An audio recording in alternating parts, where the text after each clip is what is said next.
आगामी सिंहस्थ कुंभमेळा आणि नाशिकच्या धार्मिक तसेच पर्यटन ओळखीला नवे आयाम देण्यासाठी आमदार प्राध्यापक देवयानी फरांदे यांच्या प्रयत्नांना मोठे यश मिळाले आहे। गोदावरी नदीवर नवीन राम झुला पादचारी पूल उभारण्याचा महापालिकेचा सुमारे 25 कोटींचा प्रस्ताव मंजूर झाला आहे। हा नवा पूल जुने नाशिकमधील बालाजी कोट परिसराला गणेशवाडी भाजी बाजाराशी जोडणार असून नाशिकचा नवा लँडमार्क ठरणार आहे। सध्याचा रामसेतू पूल पूरस्थितीत पाण्याखाली जात असल्याने त्याची अवस्था गंभीर झाली आहे। वारंवार वाहतूक बंद ठेवावी लागल्याने भाविक नागरिकांनी आपत्कालीन सेवांना होणारी गैरसोय लक्षात घेऊन नवीन पुलाची गरज अधोरेखित करण्यात आली होती। ब्लू फ्लड लेवलपेक्षा उंचीवर बांधला जाणारा हा रामझुला पूल वर्षभर वापरण्यायोग्य असेल। महिला, ज्येष्ठ नागरिक, दिव्यांग आणि भाविकांसाठी सुरक्षित, अखंड आणि सुलभ मार्ग उपलब्ध होणार आहे।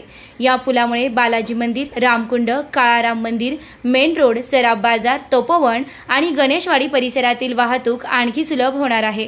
तसेच अनेक वर्षे विनावापर पडलेली गणेशवाडी भाजी बाजार इमारतही पुन्हा कार्यान्वित होणार आहे।